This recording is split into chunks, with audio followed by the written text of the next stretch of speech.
Salam, perkenalkan nama saya Yusriana Teva, biasa disapa Yusri. Saya adalah mahasiswa Sekolah Tinggi Agama Kristen Arasta Mersoe semester 5. Tujuan saya membuat khutbah ini untuk memenuhi tes tengah semester mata kuliah homiletika. Baik, sebelum saya khutbah, mari kita satu hati di dalam doa. Kita berdoa. Bapa kami di surga, Bapa yang maha murah dan makasih.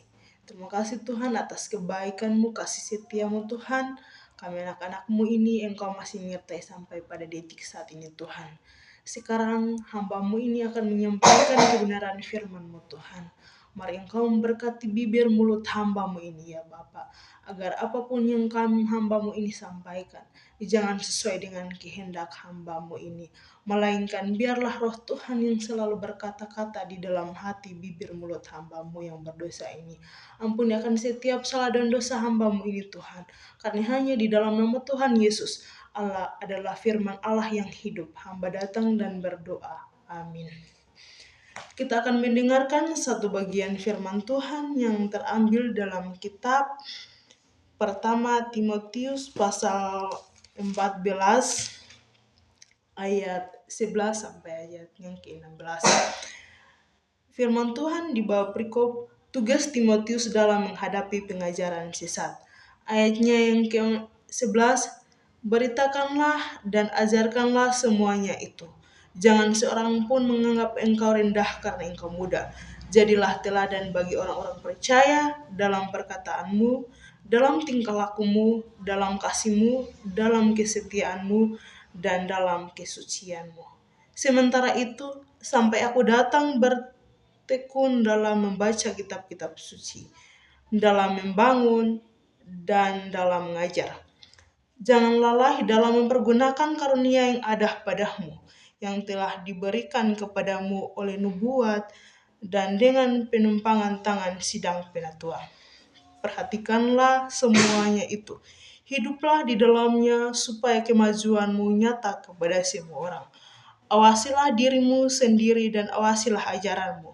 Bertekunlah dalam semuanya itu, karena dengan berbuat demikian engkau akan menyelamatkan dirimu dan semua orang yang mendengar engkau. Demikianlah jauh pembacaan firman Tuhan bagi kita semua. Baik, shalom saudara-saudara yang dikasih dalam nama Tuhan kita Yesus Kristus. Tema khotbah yang saya ambil pada kesempatan ini adalah jadilah teladan. Saya ulangi, tema khotbah yang saya ambil pada saat ini adalah jadilah teladan. Saudara-saudara yang dikasih dalam nama Tuhan Yesus, pernahkah kita merasa bahwa standar hidup rohani kita semakin menurun? Kita merasa bahwa kesaksian hidup orang percaya, baik itu anak muda, pemimpin gereja, maupun jemaat biasa. Kita hidup di zaman yang serba kritis, di mana orang tidak lagi puas hanya mendengarkan kata-kata saja, tetapi mereka menuntut untuk melihat bukti. Ketika apa yang kita sudah sampaikan, mereka tidak mendengarkan itu. Tetapi kita hidup di zaman saat ini adalah orang lebih mengutamakan yang namanya melihat bukti. Nah, di dalam konteks surat pertama Timotius menunjukkan bahwa Timotius seorang hamba Tuhan yang masih muda di Efesus menghadapi tantangan yang sangat serupa. Bahkan mungkin kita merasa bahwa menghadapi tantangan yang sangat berat begitu. Ia harus menghadapi guru-guru palsu yang menyebarkan doktrin yang menyimpang. Bahkan sekaligus menghadapi jemaat yang mungkin meremehkan dia karena usianya yang sangat-sangat muda. Saudara-saudara yang dikasih dalam nama Tuhan Yesus, ketika kita sebagai anak-anak muda, ketika kita melakukan sesuatu, pasti orang melihat bagaimana kehidupan kita. Tetapi Paulus dalam kasih kebapaannya, ia memberikan nasihat, kunci yang relevan sepanjang masa. Nasihat Paulus ini bukan hanya ditunjukkan kepada Timotius sebagai pemimpin gereja, tetapi kepada setiap orang yang percaya, yang dipanggil untuk membawa dampak Kristus di tengah-tengah dunia ini. Ini kita kembali melihat dari ayatnya yang ke-12. Di situ menyatakan bahwa jangan seorang pun menganggap engkau rendah karena engkau muda. Tetapi jadilah teladan bagi orang lain. Nah, saudara-saudara yang dikasih di dalam nama Tuhan Yesus, di sini ada beberapa poin penting yang saya ambil sebagai renungan untuk kita pada kesempatan ini. Poin yang pertama adalah tunjukkan keteladanan di dalam hidupmu. Nah, dari ayatnya yang ke-11 hingga ayatnya yang ke-12, di situ tadi sudah kita dengarkan bersama-sama. Paulus tahu bahwa melawan anggapan rendah, entah karena usia kita. Orang menganggap usia kita rendah, kita adalah anak-anak Tuhan, kita adalah pemuda-pemudi Kristen. Orang menganggap melihat dari usianya, latar belakangnya, dan statusnya tidak bisa dilakukan dengan berdebat atau membela diri. Solusi yang harus kita berikan adalah hidup berbicara lebih keras daripada kata-kata. Bagaimana kita bisa untuk melaksanakan apa yang menjadi tanggung jawab kita tanpa harus kita berkata-kata. Orang tidak melihat itu, tetapi orang melihat dari mana kita harus mampu menjelaskannya. Kita harus mampu untuk melakukannya di dalam kehidupan kita hari lepas hari. Nah, Timotius diperintahkan untuk menunjukkan keteladanan di dalam kehidupannya. Yang pertama, di dalam perkataan. Apakah pernah perkataan kita membangun? Apakah perkataan kita bisa jujur dengan penuh kasih? Di dalam kitab Efesus pasal 4 ayat 29. Kita bisa lihat kembali Efesus pasalnya yang ke-4 ayatnya yang ke-29. Di situ menjelaskan bahwa janganlah ada perkataan kotor keluar dari mulutmu, tetapi pakailah perkataan yang baik untuk membangun, di mana perlu supaya mereka yang mendengarnya beroleh kasih karunia. Bagaimana kita bisa menggunakan kata-kata yang keluar dari bibir mulut kita untuk menyampaikan hal-hal yang bisa menjadi teladan bagi orang lain?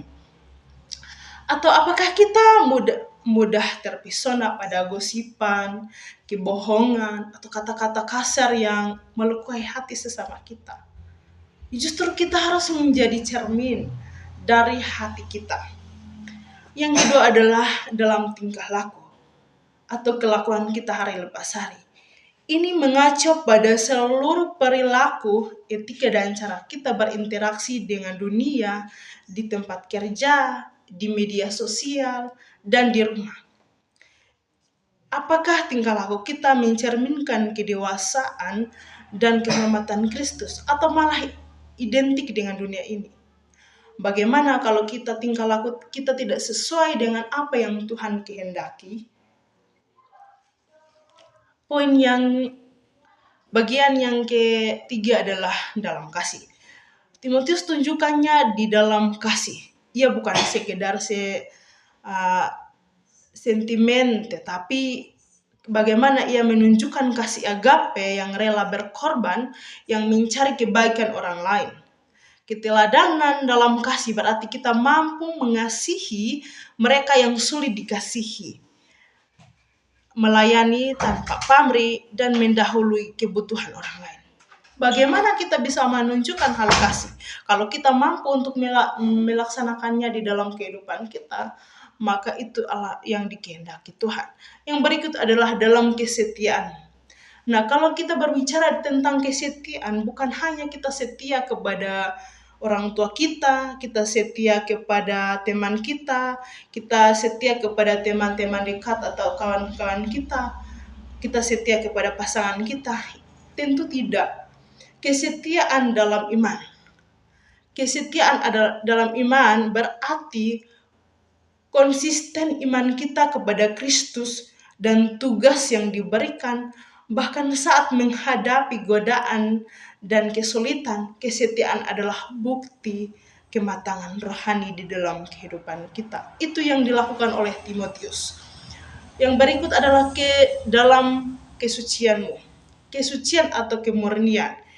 Ini merujuk kepada standar moral yang tinggi. Timotius masih muda dan godaan seksual serta moral sangat besar. Kesucian di sana mencakup kemurnian, pikiran, hati, tindakan khusus, dan menghadapi hawa nafsu dunia.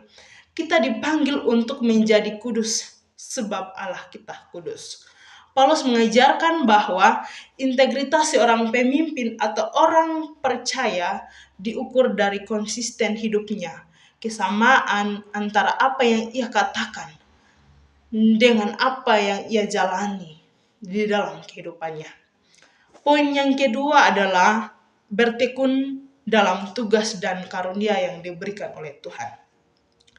Di ayatnya yang ke-13 hingga ayatnya yang ke-15 merujuk kepada keteladanan bukan hanya bersifat pasif atau menjaga diri kita sendiri, tetapi juga harus aktif, mengembangkan diri dan melayani. Paulus memberikan arahan kepada Timotius melalui tugas dan tugas-tugas rohaninya. Yang pertama adalah sementara ia itu sampai aku datang. Di ayatnya yang ke-13 sampai ayatnya yang ke-14. Di situ ketekunan yang harus kita teladani daripada Timotius adalah yang pertama, bertekun dan belajar.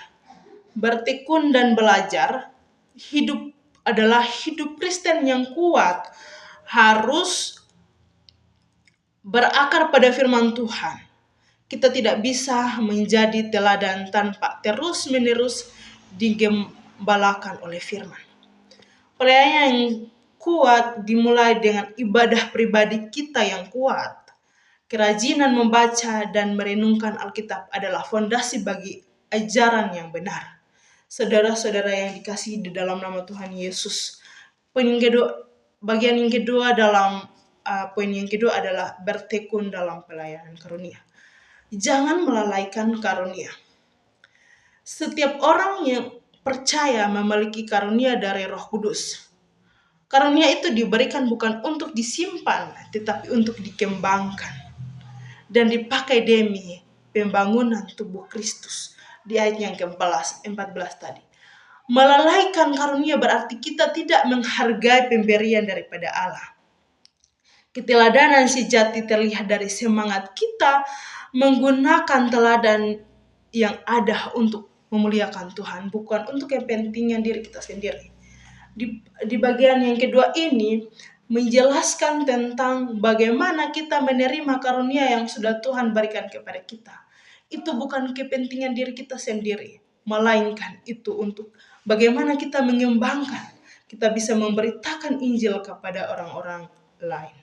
Yang berikut adalah bertekun dalam penerapan, hidup di dalamnya. Ayat yang ke-15 di situ menyatakan, perhatikanlah semuanya itu, hiduplah di dalamnya supaya kemajuanmu nyata kepada semua orang. Kata hiduplah di dalamnya berarti jadilah di dalamnya. Ini adalah perintah untuk berkomitmen total. Bagaimana kita berkomitmen bersama Tuhan? Keteladanan menurut waktu, fokus, dan pengorbanan. Tujuan dari semua ketekunan ini adalah supaya kemajuan kita nyata. Orang lain harus melihat perkembangan rohani yang terus-menerus di dalam kehidupan kita. Jika kita terus hidup di level yang sama atau bahkan mundur, bagaimana kita bisa hidup menjadi teladan? Bagaimana kita bisa hidup menjadi teladan? Poin yang ketiga adalah awasilah diri demi keselamatan kekal. Awasilah diri demi keselamatan kekal. Di ayat yang ke-16 adalah di mana Rasul Paulus menegaskan kepada kita, bukan hanya kepada Timotius, tetapi kepada saudara dan saya, bagaimana kita mengawasi diri kita sendiri. Ini menegaskan kembali pentingnya poin yang pertama. keteladanan hidup pribadi. Timotius dan kita harus selalu mengawasi diri terhadap dosa, kesombongan, kemalasan, godaan dunia. Kita harus memastikan bahwa hidup kita murni dan motivasi kita benar. Kejatuhan seorang pelayan Tuhan selalu dimulai dari kegagalan menguasai diri sendiri. Yang kedua adalah awasilah ajaranmu. Rasul Paulus menegaskan kembali pentingnya poin yang kedua, kebenaran doktrin. Di tengah ajaran palsu, kita harus memastikan bahwa apa yang kita sampaikan adalah murni Injil Kristus. Pelayan Tuhan harus menjadi penjaga kebenaran. Pengawasan ajaran ini penting karena ajaran yang salah akan membawa jemaat Tuhan kepada kebinasaan. Ketekunan di dalam kedua hal ini dalam diri dan ajaran menghasilkan buah yang paling mulia, keselamatan. Paulus berkata, engkau akan menyelamatkan dirimu dan semua orang yang mendengar engkau. Tentu saja bahwa keselamatan adalah anugerah Allah melalui iman kepada Yesus Kristus, bukan hasil pekerjaan kita. Namun ayat ini menunjukkan bahwa integritas hidup dan ajaran yang benar adalah sarana yang Allah gunakan untuk memelihara keselamatan kita, yaitu ketekunan menunjukkan keaslian iman kita, iman saudara dan saya, dan menjadi saluran keselamatan bagi orang lain. Keteladanan kita akan memperkuat iman kita sendiri dan membantu orang lain melihat keindahan Injil daripada melihat keindahan Injil dan percaya. Oleh karena itu, saudara-saudara yang dikasihi di dalam nama Tuhan Yesus, tantangan untuk menjadi teladan tidak pernah berakhir di sini. Dunia dan iblis tentu akan selalu mencoba meremehkan, menggoda, dan menjatuhkan kita.